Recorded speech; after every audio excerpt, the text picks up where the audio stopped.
I still remember the exact moment my world cracked open. It was supposed to be the happiest night before the happiest day of my life. The rehearsal dinner was at this beautiful rooftop venue in downtown Chicago. String lights twinkling above us, the city skyline glowing in the background, soft jazz playing from the speakers. Everyone I loved was there. My parents, Mark's parents, our bridal party, close friends, cousins, even a few coworkers who'd become like family over the years. Mark and I had been together for 6 years. 6 solid, beautiful years. We met in college during a group project that neither of us wanted to do, bonded over late-night pizza and complaining about our professor, and somehow never really left each other's side after that. He proposed last year on the exact beach where we had our first vacation together. It was perfect. He was perfect. Everyone said we were the couple that made people believe in love again. I was 7 months pregnant. That's important context. Our little girl was due just 2 months after the wedding. We'd planned it that way on purpose. Get married, have a tiny newborn for the holidays, start our family the right way. Everyone kept joking that I was the most radiant pregnant bride they'd ever seen. My dress had been custom altered twice already to accommodate the bump, and I didn't even mind. I loved feeling her kick during fittings. I loved watching Mark's face light up every time he felt her move. So there we were, halfway through dinner. Speeches had started. My dad just finished a tearjerker about how Mark was the son he never had. Mark's best man, Jake, was up next, holding his glass, making everyone laugh with some embarrassing story from their frat days. The mood was warm, light, full of love. That's when the doors to the rooftop burst open. At first I thought it was just a server coming in late or someone who'd stepped out for air, but then I saw her. Lauren, my best friend since we were 14. She wasn't on the guest list. We hadn't spoken in almost 8 months, not since the fight. She stood there in the doorway, wind whipping her dark hair around her face, wearing this tight black dress that hugged her body in a way that made my stomach twist before I even understood why. Her makeup was smudged like she'd been crying. Her eyes were wild. Everyone turned to look. The music faded. Jake lowered his glass. Lauren didn't hesitate. She marched straight through the tables, heels clicking hard against the wooden floor until she reached the small stage area where the microphone stood for speeches. Without asking, without looking at anyone else, she grabbed it. Feedback squealed through the speakers. Then her voice rang out, clear and sharp and loud enough for every single person on that rooftop to hear. "Your fiancé got me pregnant first. Your baby belongs to me, not him." The words hit me like a physical blow. I felt them in my chest first, hard like someone had punched me, then in my throat, then everywhere. Time slowed. I saw my mom's wine glass freeze halfway to her lips. I saw Mark's face go completely white. I saw Jake's mouth actually fall open. I saw Lauren standing there, one hand gripping the mic stand, the other resting on her stomach. Her very obvious, very rounded stomach. She was pregnant, visibly, undeniably, maybe 5 or 6 months along, and she was looking straight at me. The rooftop was dead silent except for the distant hum of city traffic 30 floors below. I couldn't breathe. I don't know how long it lasted. Seconds, maybe a full minute, but it felt like hours. Everyone waiting for someone else to react, waiting for me to say something, do something. But I couldn't. All I could do was stare at her belly and do the math. 7 months pregnant, me. 5 or 6 months, her. Mark and I got pregnant on our trip to Napa for our anniversary last year. It was planned. We'd been trying. We were overjoyed when the test came back positive. But 6 months ago? 6 months ago was right around when Lauren and I stopped speaking. We'd been inseparable our whole lives. Same schools, same college, different majors. She was my maid of honor. She helped plan the proposal. She was supposed to be Aunt Lauren, the cool one who would teach our daughter bad habits and sneak her candy. Then out of nowhere, she started pulling away. Texts went unanswered. Plans got canceled. She said she was busy with work, stressed, needed space. I gave her space. I didn't push. I thought she was going through something and would come to me when she was ready. The last time we spoke, really spoke, was a huge fight. She'd come over to my apartment unannounced. Mark was out with the guys. I was making dinner, excited to show her the ultrasound pictures from that day. I'd just heard the heartbeat for the first time. I was glowing. But Lauren looked off. She barely glanced at the photos, barely congratulated me. Then she started crying. I asked what was wrong, over and over. She wouldn't tell me. Finally, she snapped. "You're so perfect," she said. "You and Mark, the house, the baby, the wedding, everything always works out for you." I was stunned. I told her that wasn't true, that we'd struggled too, that things weren't always easy. She laughed, bitter, ugly. "You don't even know," she said. Then she left, slammed the door. I didn't hear from her again. I reached out a few times after that, apologized even though I didn't know for what, asked if she was okay. Radio silence. Eventually, I stopped trying. It hurt too much. I focused on the wedding, on the baby, on building our life. I told myself she'd come around. I never imagined this. Back on the rooftop, someone finally moved. Mark stood up slowly. "Lauren," he said, voice shaking. "What the hell are you doing?" She turned the mic toward him. "Don't act innocent. You know exactly what I'm doing. I'm telling the truth, finally." Mark looked at me. His face was ash gray. His eyes were wide. He looked guilty. That's when I felt it, the first real crack. Not just shock, not just confusion, terror. Because deep down, in the place I hadn't let myself look since the fight, I knew something was wrong. I knew Lauren. I knew when she was lying. And right now, she wasn't. I stood up. My heels scraped loud against the floor. Everyone's head swiveled to me. I I walked toward the stage. 1 step, 2, 3. My heels felt like lead. My hands were shaking. I stopped a few feet from her. From them. I looked at her belly, then at Mark, then back at her. "Lauren," my voice said, far away. "What are you talking about?" She laughed again, that same bitter laugh from 8 months ago, only now it was louder, sharper, directed at me, at all of us. "Don't play dumb," she said. "You know exactly what I'm talking about. You've always known. You just didn't want to see it." She turned back to the room, to our families, our friends, everyone we loved. "Mark and I have been sleeping together for over a year, on and off, whenever he could sneak away, whenever you were too busy planning your perfect little life to notice he was lying." Gasps rippled through the crowd. My mom made a sound like she'd been hurt. My dad stood up. Mark took a step forward. "Lauren, stop!" "No," she shouted into the mic. "I'm done stopping. I'm done being the secret. I'm done watching you two play house while I'm over here raising his baby alone." She patted her stomach. "This is his. Not a question, not a maybe. I have texts, I have photos, I have the timeline. I can prove it." Then she looked at me, really looked at me, and smiled, cold, triumphant. "And that baby you're carrying," she said softly, but loud enough for the mic to catch. "Well, let's just say we should probably get a paternity test on that one too." The rooftop spun. I felt the ground tilt. Someone, my sister I think, rushed forward and grabbed my arm before I could fall, but I barely felt it. All I could hear were Lauren's words echoing. All I could see was Mark's face, the guilt, the panic, the truth. And all I could feel was our little girl kicking inside me, hard. The rooftop felt like it was shrinking around me, the string lights suddenly too bright, the air too thick to breathe. My sister Emily had her arm locked around my waist now, holding me up because my legs had turned to jelly. I could feel my baby girl kicking again, harder this time, like she was trying to fight her way out of the nightmare we'd just been dropped into. Everyone was staring, some at Lauren, some at Mark, some at me, like we were a live episode of some trashy reality show they couldn't look away from.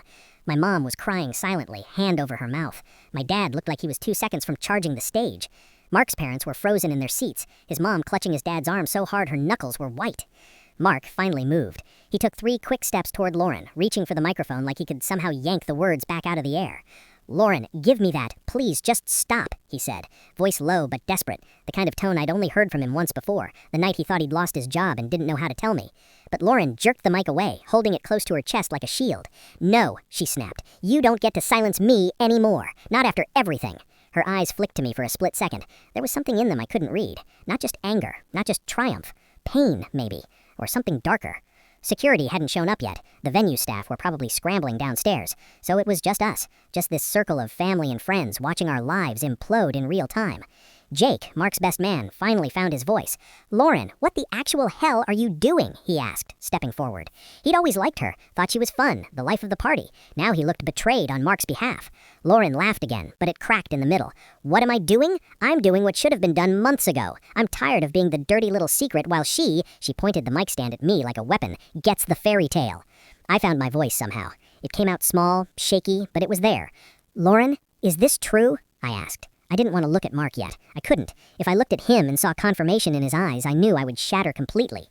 So I kept my gaze on her, on my best friend, on the girl who used to sleep over at my house every weekend in high school, who held my hair back the night I got drunk for the first time, who cried with me when my college boyfriend dumped me senior year. She stared back at me, and for a moment her face softened, just a flash. Then it hardened again. "Yes," she said simply. "It's true. Every word." The gasps came again, louder this time. Someone dropped a glass. It shattered on the floor, but nobody moved to clean it. Mark made a sound like a wounded animal. "Lauren, no, please," he started, but she cut him off. "Don't you dare lie now. Not here. Not in front of everyone." Then she turned back to the crowd. "He's been coming to my apartment for over a year. Late nights when he told you he was working late. Weekends when he said he was at the gym or with Jake. That business trip to Denver last spring, he spent half of it in my bed."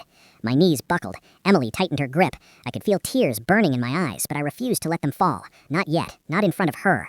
Mark was shaking his head, over and over. It wasn't like that," he stammered. "It was a mistake. It was—" Lauren whirled on him. "A mistake? You told me you loved me, Mark. You said you were going to leave her. You said the baby," she touched her stomach, "changed everything. That we could be a family."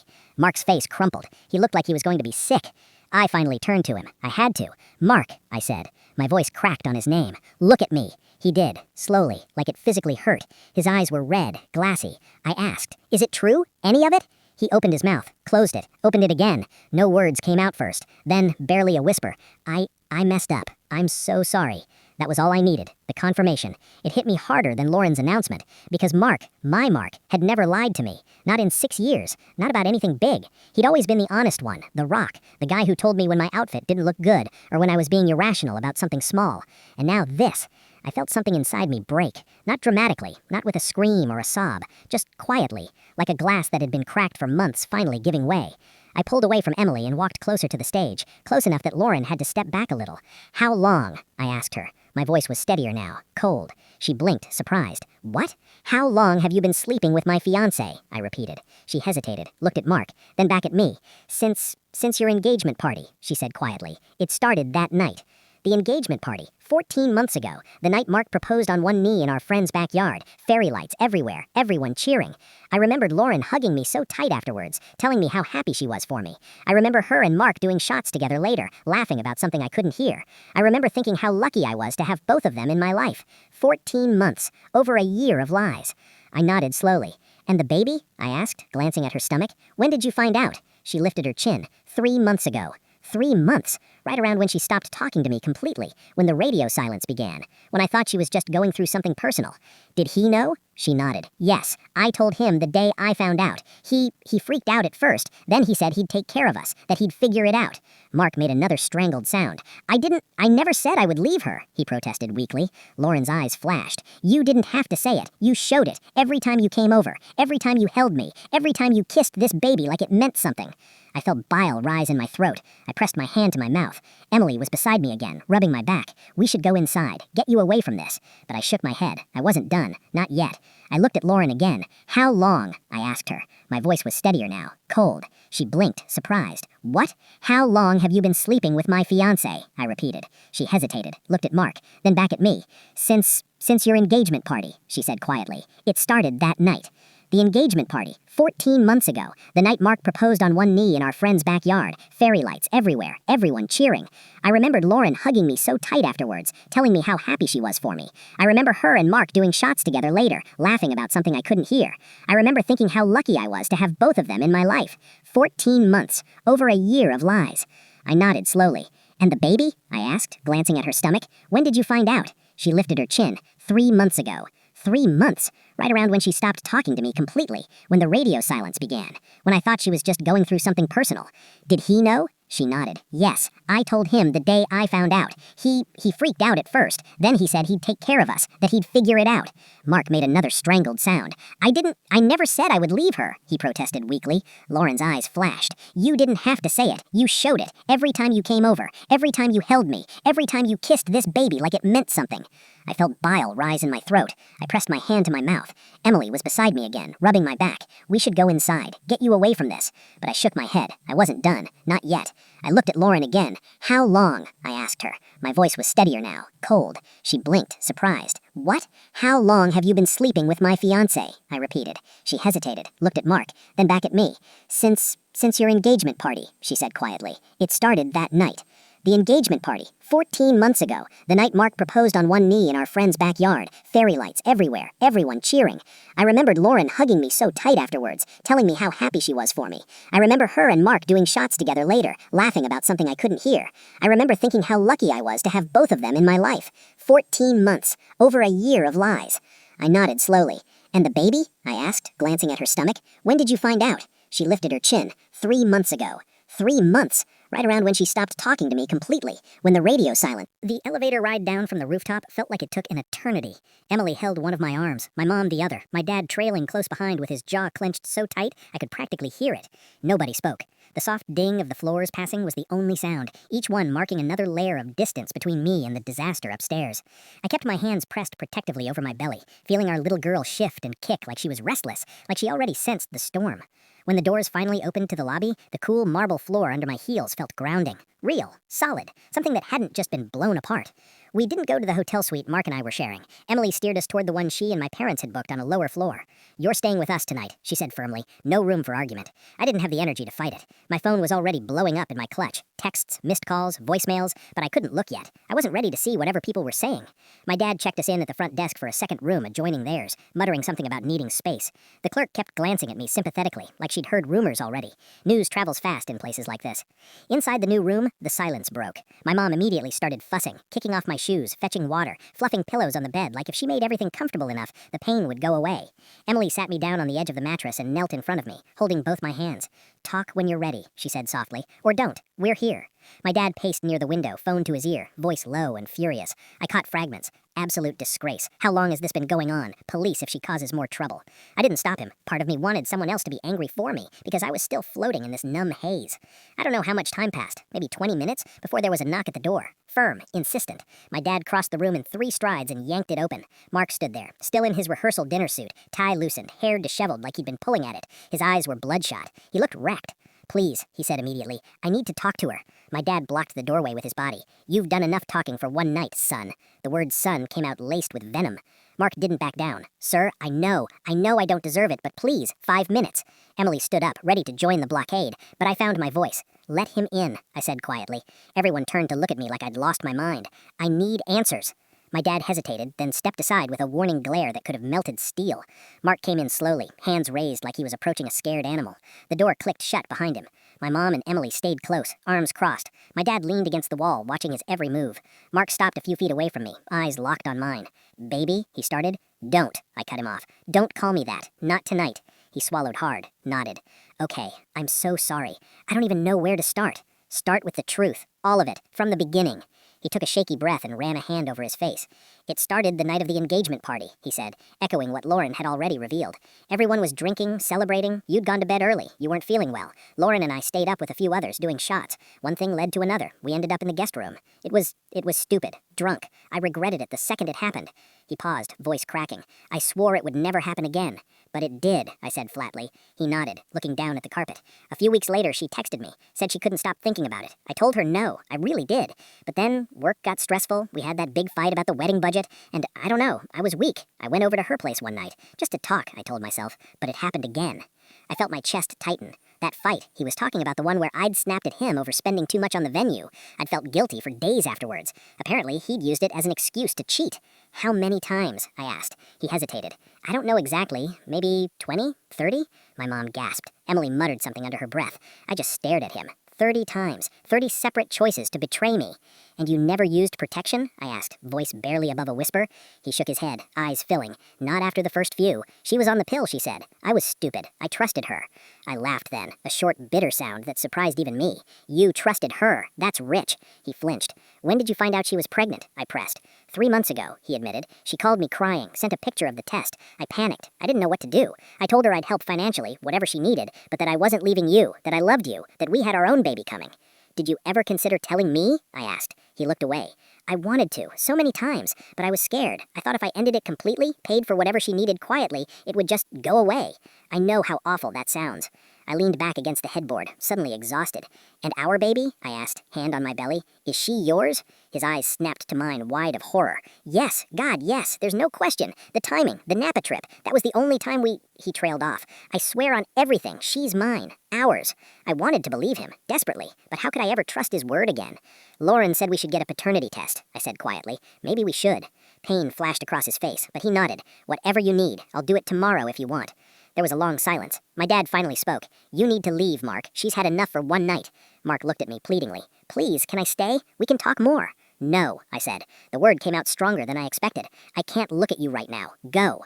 He stood there another moment, tears finally spilling over. "I love you," he whispered. "I know I don't deserve you, but I love you, both of you." Then he turned and walked out. The door closed softly behind him. As soon as he was gone, the dam broke. I started shaking, full-body sobs that I couldn't control. My mom climbed onto the bed and held me like I was a child again. Emily crawled up on the other side. My dad sat at the foot, looking helpless. I cried until my throat was raw, until my eyes burned, until I had nothing left. When it finally slowed to hiccups and sniffles, Emily got up and brought me tissues and water. "We'll get through this," she said fiercely. "Whatever you decide, we're here." I nodded, but inside I felt hollow. The wedding was tomorrow. The venue was paid for. The dress was hanging in the bridal suite. Guests were flying in. And now, this. My phone buzzed again on the nightstand. I finally picked it up. Over 100 notifications. Texts from friends at the dinner. "Are you okay? What the hell happened? Call me."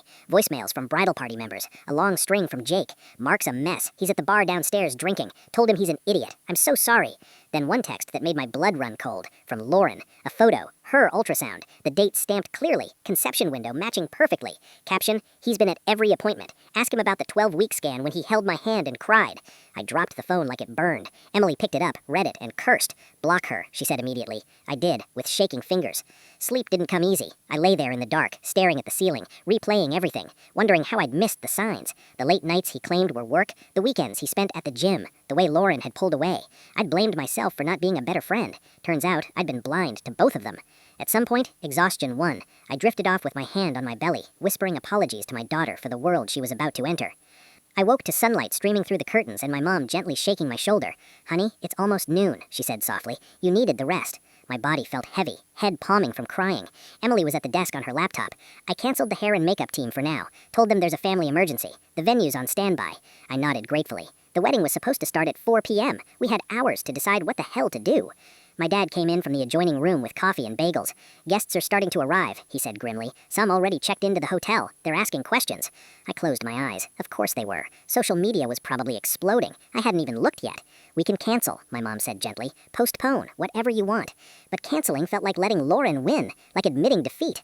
At the same time, how could I walk down the aisle to him now? There was a knock at the door again. This time it was Jake and two of my bridesmaids, Sarah and Mia, who'd flown in early.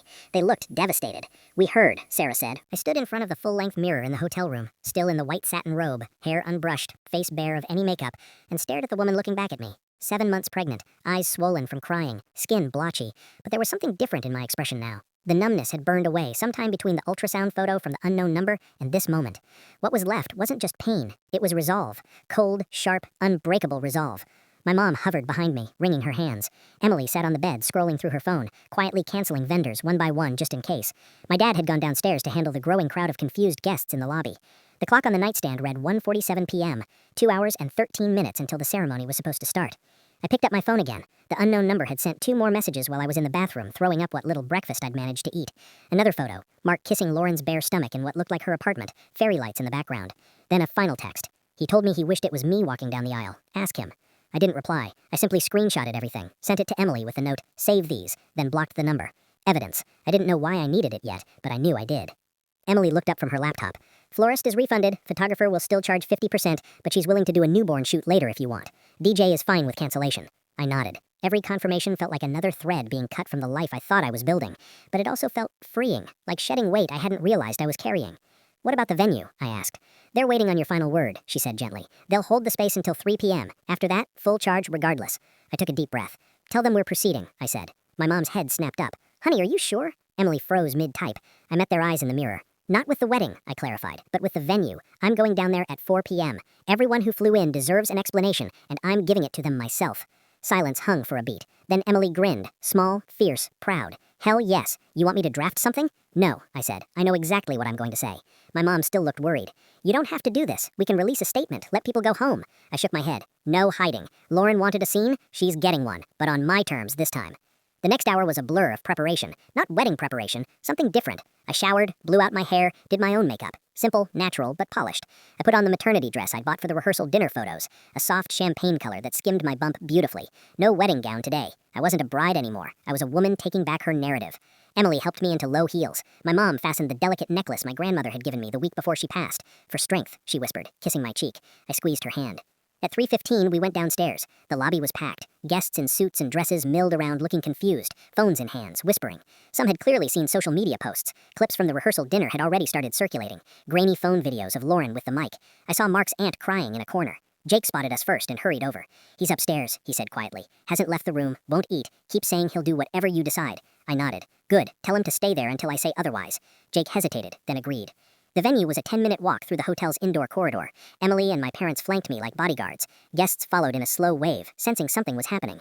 By the time we reached the grand ballroom doors, almost everyone who'd come for the wedding was there. The room looked heartbreakingly beautiful, white roses everywhere, fairy lights draped from the ceiling, chairs in perfect rows facing the floral arch where Mark and I were supposed to stand. The catering staff stood awkwardly to the side, not sure what to do.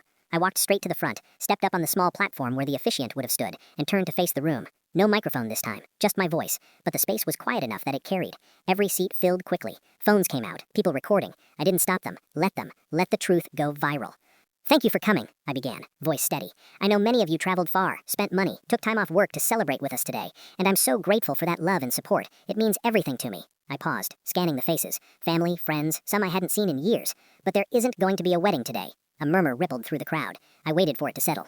Last night, at the rehearsal dinner, my maid of honor, my best friend since we were 14, announced to everyone that she is pregnant with my fiancé's child, that they've been having an affair for a year, and that the life we were all here to celebrate was built on lies. Gasps, more phones raised, tears on familiar faces. I kept going. I learned all of this the same way you did, publicly, dramatically, in front of everyone we love. Since then, Mark has admitted it's true. He's confessed to the affair, to knowing about her pregnancy for months, to choosing to hide it from me while we planned this day. My voice didn't waver. I felt strangely calm, like I was floating above myself watching it happen. I'm 7 months pregnant with our daughter. We were supposed to become a family today. Instead, I'm standing here telling you that the man I was going to marry betrayed me in the worst way imaginable, and that I cannot, will not, marry him. Someone in the back row sobbed loudly. I saw Mark's mom covering her face, his dad staring at the floor. This isn't easy to say, I continued, but I need you all to hear it from me, not from rumors or videos online. I'm hurting, I'm angry, I'm devastated, but I'm also strong enough to end this here, today, before it goes any further. Our daughter deserves better. I deserve better. I placed a hand on my belly. She kicked hard, right on cue, like she was cheering me on. I'm not asking for pity, I said. I'm asking for understanding. Please enjoy the food and drinks. The venue has kindly agreed to serve what was already prepared. Celebrate the love that is still here, between friends, between family, but celebrate the fact that I'm choosing myself and my child over a lie. Tears were streaming down my face now, but I didn't wipe them away. Let them see. Thank you for being part of my life. Some of you will stay in it, some may not. That's okay. Today, I'm starting a new chapter. Alone if that's what it takes, but free. I stepped down from the platform. For a moment, no one moved. Then my cousin Rachel stood and started clapping. Slowly first, then louder. More people joined. Soon the entire room was on their feet, applauding. Not the polite kind, but the fierce, supportive kind that made my chest ache in a different way. My mom rushed forward and hugged me so tight I could barely breathe. Emily was crying and laughing at the same time. Friends swarmed, hugging, whispering encouragement. Even some of Mark's family came up. His aunt, his cousin, teary-eyed, apologizing on his behalf. The reception turned into something else entirely. Not a wedding reception, but a gathering of love around me. People ate, drank, danced even. Someone put on music. The catering staff rolled out the cake, 3 tiers of vanilla and raspberry that now said, "Congratulations on your strength," in piped icing after a quick redo by the pastry chef. I laughed when I saw it. Actually laughed. It felt foreign, but good. Mark never came down. Jake texted he'd watched a live stream someone posted from the ballroom and was destroyed. I didn't respond. I didn't care. Not right then.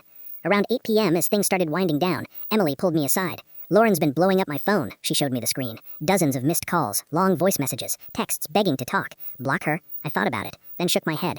No, I want to hear what she has to say, but not tonight. Tomorrow, on my terms. Emily raised an eyebrow, but nodded. By 10 p.m., the ballroom was mostly empty. Just close family helping stack chairs, gathering gifts people had still brought, baby things mostly, which we loaded into my parents' rental van. I stood in the quiet space looking at the floral arch one last time. It was beautiful. I walked up, pulled one white rose free and tucked it behind my ear, then turned off the lights and left.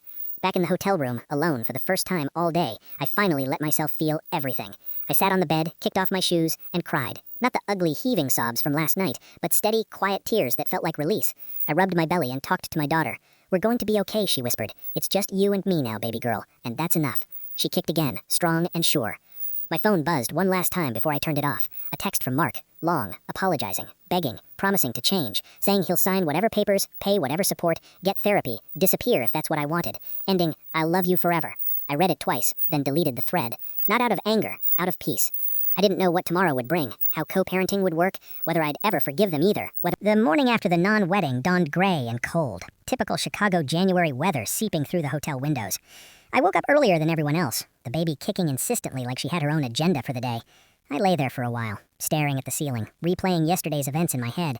The speech, the applause, the cake that said, "Congratulations on your strength."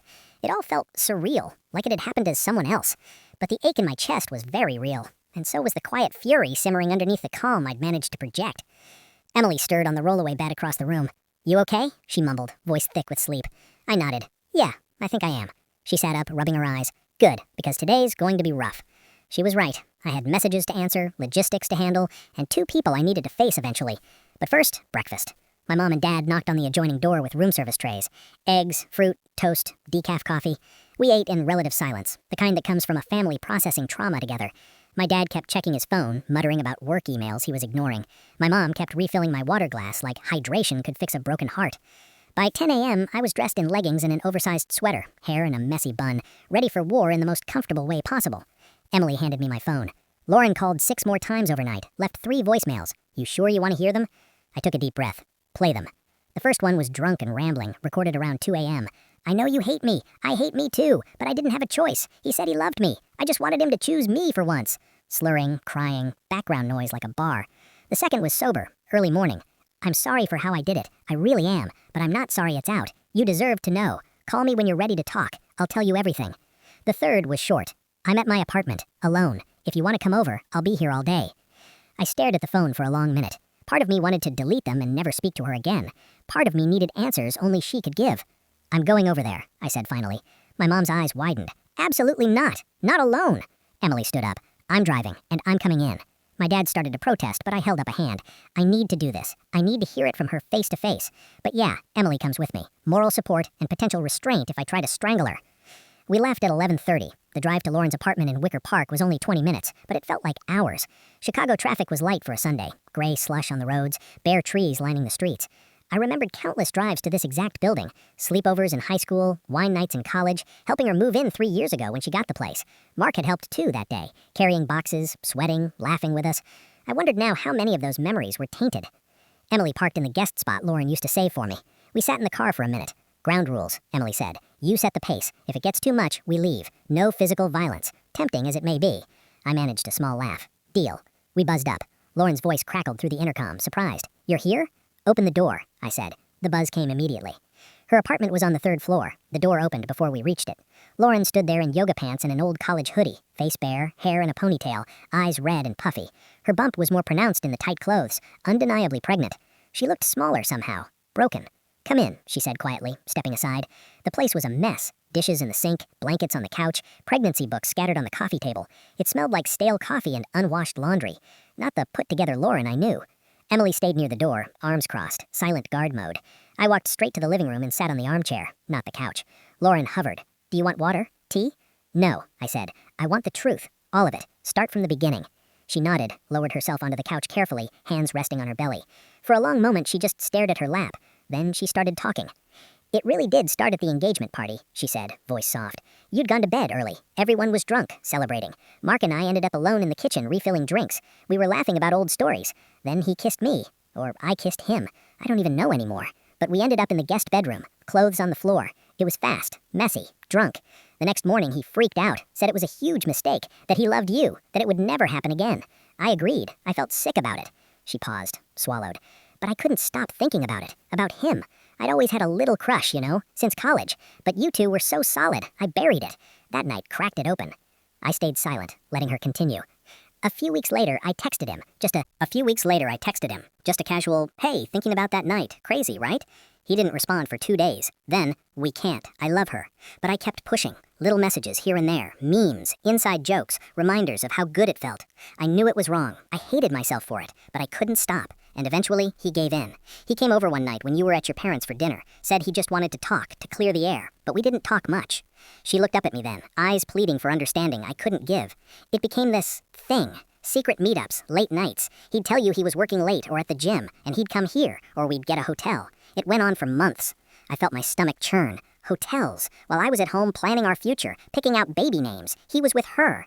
Did you ever think about stopping? I asked, voice flat. She nodded quickly. All the time. I'd tell myself it was the last time, but then he'd text, or I'd text, and it would happen again. He said he felt guilty every time, that he hated lying to you, but that he couldn't stay away from me, that it was different with me. She touched her belly unconsciously. I started to believe him, that maybe he'd leave you, that we could be something real. Emily shifted near the door, her arms still crossed, jaw tight. I could feel her anger radiating, but she stayed silent. Good. This was my conversation. When did you find out you were pregnant? I asked. Lauren's eyes filled with tears.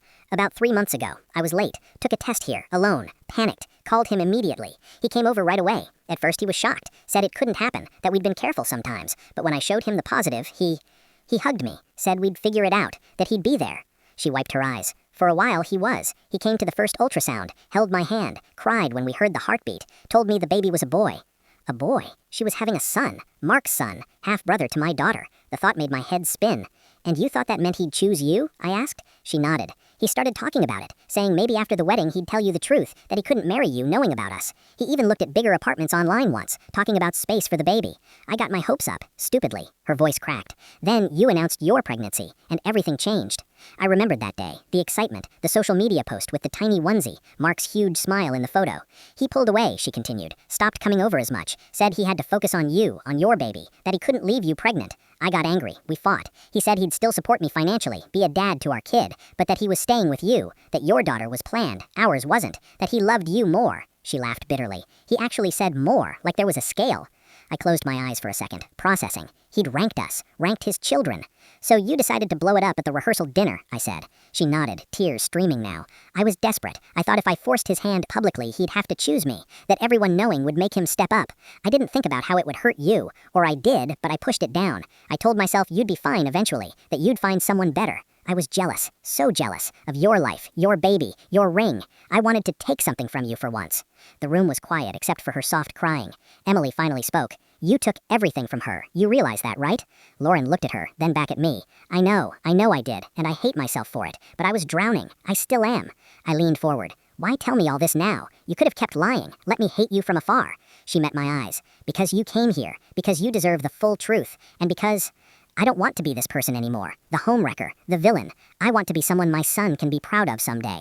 I studied her face. The girl I'd known since braces and boy band posters was still in there, buried under layers of pain and bad choices. But she wasn't my best friend anymore. Maybe she never really had been. Not fully. Do you love him? I asked suddenly. She hesitated. I thought I did. I think I loved the idea of him choosing me. But now, seeing how easily he threw me under the bus after the rehearsal, how he didn't even check on me after security took me out, no, I don't think I do. She paused. Do you still love him? The question hung in the air. I thought about it, really thought. The man I'd loved for 6 years, the one who made me laugh until my sides hurt, who held my hair when I was sick, who painted the nursery with me at midnight because we couldn't wait, the man who looked me in the eye and lied for over a year. I love who I thought he was, I said finally, but that person doesn't exist, so no, I don't love him, not anymore. Lauren nodded slowly, like that answer settled something for her. What happens now, with the babies, with co-parenting? I hadn't let myself think that far yet. 2 babies, 4 months apart, same father, playdates, birthdays, holidays. The logistics made my head hurt. I don't know, I admitted. Mark and I haven't spoken since the night after the rehearsal. He's texted, called, but I've ignored him. I need time. She bit her lip. He's been texting me too, asking about the baby, saying he wants to be involved, but it feels conditional now, like he's only doing it because he has to. We sat in silence for a while, the weight of everything between us filling the room. Finally, I stood. I should go. Lauren stood too, wincing a little. She was starting to move like pregnancy was getting harder. Wait, she said. One more thing. She walked to the kitchen counter, picked up a small envelope, and handed it to me. It's the latest ultrasound, from last week. He didn't come to that one either. I took it, not opening it. Why give this to me? She shrugged, tears fresh. Because you're going to be part of my son's life whether we like it or not. And maybe someday we can figure out how not to hate each other. For them. I didn't respond. I couldn't promise anything. Emily opened the door. We stepped into the hallway. Lauren followed us out. I really am sorry, she said quietly. I know it doesn't fix anything, but I am. I looked at her one last time. I know, I said, but sorry doesn't undo it. Then we left. The drive back was silent at first. Emily gripped the wheel tight. You okay? She asked eventually. No, I said, but I will be. She nodded. That took guts, going there, hearing all that. I stared out the window at the passing brownstones. My phone buzzed in my pocket. A text from Mark. Can we talk, please? I need to see you. I showed Emily. What do you want to do? She asked. I thought about it. About the man waiting upstairs in the hotel, probably pacing, rehearsing apologies. About the father of my child who'd shattered everything. Tell him to meet me in the lobby, I said. Public place, neutral ground, one conversation, then I decide if there's any more. Emily grinned darkly. I'll be there, 10 feet away, just in case. I smiled for the first time in days. Deal. We got back to the hotel around 2 p.m. Mark was already in the lobby, sitting in an armchair, looking like he hadn't slept in days. Unshaven, dark circles, same clothes from yesterday. He stood the second he saw me. Thank you, he said immediately, for agreeing to this. I didn't smile. Let's sit, I said, choosing a table near the windows, visible to everyone. Emily took a nearby sofa, phone in hand, pretending to scroll, but watching. Mark sat across from me, hands shaking. I went to Lauren's this morning, I said, without preamble. His eyes widened. You did? I nodded. She told me everything. The timeline, the hotels, the ultrasound appointments, how you ranked our babies. He paled. I never meant, save it, I cut him off. I'm not here for more apologies. I'm here to set boundaries. He nodded quickly. Anything, whatever you need. First, I said, paternity test for our daughter, non-negotiable, as soon as she's born. He didn't hesitate. Done. I'll pay for it, whatever lab you choose. Second, you get therapy, individual, before you're allowed supervised visits. His jaw tightened, but he agreed. Already booked an appointment, tomorrow. Third, you will not badmouth me to our children, ever, or to Lauren about me. We're going to be in each other's lives forever because of these babies. We do this civilly, or we do it through lawyers. He swallowed hard. Understood. I leaned forward. And Mark, if you ever lie to me again, about anything, I will make sure you only see our daughter in a courtroom. I'm done with second chances. Tears filled his eyes. I know I don't deserve any of this, but thank you for giving me a path to be her dad. I stood. This isn't for you, it's for her. I nodded, wiping his face. Can I feel her kick, just once? I hesitated. Then 3 months flew by in a blur of appointments, paperwork, and rebuilding. I moved out of the apartment Mark and I had shared the week after the canceled wedding. Emily flew back to Chicago for a long weekend and helped me pack while my parents handled the heavy lifting, literally and emotionally. We put everything that was ours into storage, and I took only what was undeniably mine. My clothes, my books, the nursery furniture I'd picked out, the framed photos that didn't include him. The lease was in both our names, but Mark signed it over to me without a fight, then moved in with Jake temporarily. I sublet the place to a nice young couple who didn't know the history and turned the second bedroom into my new home office. Fresh paint, new curtains, a deep clean, anything to erase the ghosts. Therapy became my lifeline. Twice a week at first, then once. My therapist, Dr. Reyes, was a no-nonsense Latina woman in her 50s who didn't let me wallow. She pushed me to feel the anger, the grief, the betrayal, then helped me channel it into boundaries and self-worth. I learned words I'd never used before: enmeshment, gaslighting, emotional infidelity. I learned that love isn't enough if respect is missing. And I learned that forgiving myself for not seeing the signs was harder than forgiving Mark or Lauren. Mark kept his word, at least on the surface. He went to therapy weekly, paid for everything baby-related without being asked, showed up to my OB appointments when I allowed it, sitting quietly in the corner, eyes on the ultrasound screen, never pushing for more. We did the non-invasive paternity test at 20 weeks. Even though I was past that point, there was a new blood draw option. Results came back 99.999% match. Our daughter was his. I'd known it in my gut, but seeing it in black and white closed one door I hadn't realized was still cracked open. Lauren and I didn't speak again after that day at her apartment. Not directly. Updates came through Mark or mutual friends who'd become reluctant messengers. She was doing okay, working from home, taking prenatal classes alone, nesting in her own way. Her due date was mid-April, mine early June. 2 months apart. Close enough for the kids to grow up knowing each other, far enough that hospital stays wouldn't overlap. Social media was complicated. The story went viral in certain Reddit circles. Someone posted a blurry video of my ballroom speech titled, "Bride Cancels Wedding After Maid of Honor's Bombshell, Then Gives the Most Badass Speech Ever." It racked up millions of views. Strangers called me a queen, a legend, an inspiration. Podcasts reached out. A women's magazine wanted an interview. I turned them all down. I didn't want fame from my pain, but the support from strangers, messages from women who'd been cheated on, who'd left toxic partners, who'd chosen themselves, was unexpectedly healing. Spring arrived with cherry blossoms and warmer air. I was 8 months pregnant now, waddling more than walking, but feeling stronger than ever. My baby shower was small, just family and a handful of real friends at my parents' house back in the suburbs. No games, no drama, just good food and laughter. Emily flew in again as my permanent co-pilot. Gifts were practical: diapers, monitors, a stroller I'd registered for. Mark sent an envelope with a check for 5 figures and a short note, for whatever she needs. I deposited it into a college fund I'd opened in her name only.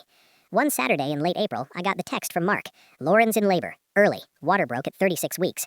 I stared at my phone for a long minute. Part of me wanted to ignore it, but another part, the part that had carried this baby alone for months, that knew what labor felt like already from Braxton Hicks, couldn't. I texted back, "Keep me updated." He did. Hourly at first, then less as things progressed. 12 hours, 18, stall at 8 centimeters, emergency C-section. At 2:17 a.m., a photo came through. A tiny boy, red-faced, swaddled in the hospital blanket, dark hair peeking out. Caption, "Ethan James, 6 pounds 2 ounces. Healthy. Lauren's okay. He's perfect."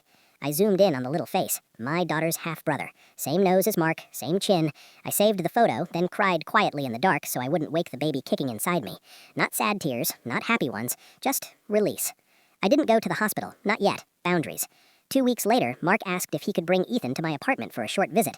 He said, "Just so you can meet him, over the phone, voice careful, no pressure, Lauren's okay with it." I thought about it for 3 days, then said yes. Neutral territory, 1 hour, Emily present. They arrived on a sunny May afternoon. Mark looked different, thinner, older, eyes carrying the weight he deserved. He carried the infant car seat with the reverence of a new dad who knew how fragile everything was. Ethan was asleep, tiny fists curled near his face, wearing a blue onesie that said, "Little Brother." I stared longer than I meant to. Mark set the car seat down gently. "Do you want to hold him?" he asked. I nodded. He was lighter than I expected, warm, smelled like baby lotion and that indefinable new human scent. His little mouth puckered in sleep. I sat on the couch, caddling him, and felt my daughter kick hard, like she knew. Mark watched from the armchair, eyes wet. "He's beautiful," I said quietly. Mark nodded. "He looks like you when you sleep," he said, then winced like he hadn't meant to say it. I didn't respond, just held Ethan a little longer. When he started fussing, Mark took him back expertly. Bottled, burped, changed on my living room floor with supplies from the diaper bag. Fatherhood looked good on him, which made it hurt more. "Lauren's struggling," he admitted while rocking Ethan. "Postpartum stuff. Her mom's with her now." I nodded. Didn't offer help. Not my job. The visit ended without drama. Mark thanked me profusely. I closed the door, leaned against it, and exhaled. Emily hugged me. "That was huge," she said. "Yeah," I agreed. "It was." June crept closer. My due date loomed. I finished the nursery. Soft gray walls, white crib, mobile with stars and moons. My mom stayed in the guest room the last 2 weeks, cooking, folding tiny clothes, keeping me company. Mark attended the final OB appointment. We heard our daughter's heartbeat together one last time before birth. He cried in the car afterwards. I didn't. Labor started on a Wednesday night, 2 days past due. Water broke while I was watching a dumb rom-com trying to relax. Contractions came fast. Emily drove me to the hospital while I breathed through them in the back seat. My mom met us there. Mark arrived 20 minutes later, scrubbed in, coached by the nurse on how to support without taking over. It was long, hard, 14 hours. But at 9:42 a.m. on June 6th, Aurora Grace came into the world screaming. 8 pounds, 1 ounce, dark hair, perfect lungs. Mark cut the cord with shaking hands. I held her first, skin to skin, and everything else fell away. The pain, the betrayal, the last year. Just her. Just us. Mark held her next, tears streaming. "She's perfect," he whispered, "just like her mom." I let him have his moment, then took her back. Lauren sent flowers the next day, white roses with a simple card. "Congratulations. He's beautiful. She's beautiful. I'm happy for you." No signature needed. I stayed in the hospital 3 days. Mark visited every day, bringing coffee for Emily and my mom, sitting quietly when I nursed, changing diapers like a pro. We didn't talk about the future much, just logistics. His parenting time, child support agreement, already drafted by my lawyer, holiday schedule placeholders. Civil, detached, functional. When we brought Aurora home, the apartment felt complete. Her crib in the nursery, her bassinet by my bed, her tiny clothes in drawers. My family stayed another week, then left me to figure out motherhood on my own, with help, but on my terms. One night, when Aurora was 3 weeks old, I sat in the rocking chair feeding her at 3 a.m., the city quiet outside, just us and the soft hum of the white noise machine. I looked down at her perfect face, Mark's eyes, my mouth, and realized something. I didn't hate him anymore. I didn't love him either. I just was. And that was the most powerful place I'd ever been. 3 months flew by in a blur of appointments, paperwork, and rebuilding. I moved out of the apartment Mark and I had shared the week after the canceled wedding. Emily flew back to Chicago for a long weekend and helped me pack while my parents handled the heavy lifting, literally and emotionally. We put everything that was ours into storage, and I took only what was undeniably mine. My clothes, my books, the nursery furniture I'd picked out, the framed photos that didn't include him. The lease was in both our names, but Mark signed it over to me without a fight, then moved in with Jake temporarily. I sublet the place to a nice young couple who didn't know the history and turned the second bedroom into my new home office. Fresh paint, new curtains, a deep clean, anything to erase the ghosts. Therapy became my lifeline. Twice a week at first, then once. My therapist, Dr. Reyes, was a no-nonsense Latina woman in her 50s who didn't let me wallow. She pushed me to feel the anger, the grief, the betrayal, then helped me channel it into boundaries and self-worth. I learned words I'd never used before. Enmeshment, gaslighting, emotional infidelity. I learned that love isn't enough if respect is missing. And I learned that forgiving myself for not seeing the signs was harder than forgiving Mark or Lauren. Mark kept his word, at least on the surface. He went to therapy weekly, paid for everything baby-related without being asked, showed up to my OB appointments when I allowed it, sitting quietly in the corner, eyes on the ultrasound screen, never pushing for more. We did the non-invasive paternity test at 20 weeks, even though I was past that point. There was a new blood draw option. Results came back 99.999% match. Our daughter was his. I'd known it in my gut, but seeing it in black and white closed one door I hadn't realized was still cracked open. Lauren and I didn't speak again after that day at her apartment, not directly. Updates came through Mark or mutual friends who'd become reluctant messengers. She was doing okay, working from home, taking prenatal classes alone, nesting in her own way. Her due date was mid-April, mine early June, 2 months apart. Close enough for the kids to grow up knowing each other, far enough that hospital stays wouldn't overlap. Social media was complicated. The story went viral in certain Reddit circles. Someone posted a blurry video of my ballroom speech titled, "Bride Cancels Wedding After Maid of Honor's Bombshell, Then Gives the Most Badass Speech Ever." It racked up millions of views. Strangers called me a queen, a legend, an inspiration. Podcasts reached out. A women's magazine wanted an interview. I turned them all down. I didn't want fame from my pain, but the support from strangers, messages from women who'd been cheated on, who'd left toxic partners, who'd chosen themselves, was unexpectedly healing. Spring arrived with cherry blossoms and warmer air. I was 8 months pregnant now, waddling more than walking, but feeling stronger than ever. My baby shower was small, just family and a handful of real friends at my parents' house back in the suburbs. No games, no drama, just good food and laughter. Emily flew in again as my permanent co-pilot. Gifts were practical. Diapers, monitors, a stroller I'd registered for. Mark sent an envelope with a check for 5 figures and a short note, for whatever she needs. I deposited it into a college fund I'd opened in her name only. One Saturday in late April, I got the text from Mark. Lauren's in labor, early, water broke at 36 weeks. I stared at my phone for a long minute. Part of me wanted to ignore it, but another part, the part that had carried this baby alone for months, that knew what labor felt like already from Braxton Hicks, couldn't. I texted back, keep me updated. He did, hourly at first, then less as things progressed. 12 hours, 18, stall at 8 centimeters, emergency C-section. At 2:17 a.m., a photo came through. A tiny boy, red-faced, swaddled in the hospital blanket, dark hair peeking out. Caption, Ethan James, 6 pounds 2 ounces, healthy. Lauren's okay. He's perfect. I zoomed in on the little face, my daughter's half-brother. Same nose as Mark, same chin. I saved the photo, then cried quietly in the dark so I wouldn't wake the baby kicking inside me. Not sad tears, not happy ones, just release. I didn't go to the hospital. Not yet. Boundaries. 2 weeks later, Mark asked if he could bring Ethan to my apartment for a short visit. Just so you can meet him, he said over the phone, voice careful. No pressure. Lauren's okay with it. I thought about it for 3 days, then said yes. Neutral territory, 1 hour, Emily present. They arrived on a sunny May afternoon. Mark looked different, thinner, older, eyes carrying the weight he deserved. He carried the infant car seat with the reverence of a new dad who knew how fragile everything was. Ethan was asleep, tiny fists curled near his face, wearing a blue onesie that said, Little Brother. I stared longer than I meant to. Mark set the car seat down gently. Do you want to hold him? He asked. I nodded. He was lighter than I expected. Warm, smelled like baby lotion and that indefinable new human scent. His little mouth puckered in sleep. I sat on the couch, cradling him, and felt my daughter kick hard, like she knew. Mark watched from the armchair, eyes wet. Emily hovered in the kitchen, giving space, but ready. He's beautiful, I said quietly. Mark nodded. He looks like you when you sleep, he said, then winced like he hadn't meant to say it. I didn't respond, just held Ethan a little longer. When he started fussing, Mark took him back expertly, bottled, burped, changed on my living room floor with supplies from the diaper bag. Fatherhood looked good on him, which made it hurt more. Lauren's struggling, he admitted while rocking Ethan. Postpartum stuff. Her mom's with her now. I nodded. Didn't offer help. Not my job. The visit ended without drama. Mark thanked me profusely. I closed the door, leaned against it, and exhaled. Emily hugged me. That was huge, she said. Yeah, I agreed. It was. June crept closer. My due date loomed. I finished the nursery. Soft gray walls, white crib, mobile with stars and moons. My mom stayed in the guest room the last 2 weeks, cooking, folding tiny clothes, keeping me company. Mark attended the final OB appointment. We heard our daughter's heartbeat together one last time before birth. He cried in the car afterwards. I didn't. Labor started on a Wednesday night, 2 days past due. Water broke while I was watching a dumb rom-com, trying to relax. Contractions came fast. Emily drove me to the hospital while I breathed through them in the back seat. My mom met us there. Mark arrived 20 minutes later, scrubbed in, coached by the nurse on how to support without taking over. It was long, hard, 14 hours, but at 9:42 a.m. on June 6th, Aurora Grace came into the world screaming, 8 pounds 1 ounce, dark hair, perfect lungs. Mark cut the cord with shaking hands. I held her first, skin to skin, and everything else fell away. The pain, the betrayal, the last year, just her, just us. Mark held her next, tears streaming. She's perfect, he whispered, just like her mom. I let him have his moment, then took her back. Lauren sent flowers the next day, white roses with a simple card. Congratulations, he's beautiful, she's beautiful. I'm happy for you. No signature needed.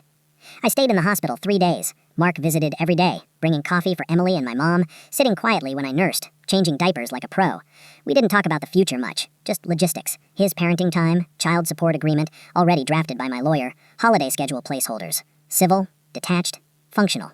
When we brought Aurora home, the apartment felt complete. Her crib in the nursery, her bassinet by my bed, her tiny clothes in drawers. My family stayed another week, then left me to figure out motherhood on my own, with help, but on my terms. One night, when Aurora was 3 weeks old, I sat in the rocking chair feeding her at 3 a.m., the city quiet outside, just us and the soft hum of the white noise machine. I looked down at her perfect face, Mark's eyes, my mouth, and realized something. I didn't hate him anymore. I didn't love him either. I just was. And that was the most powerful place I had ever been.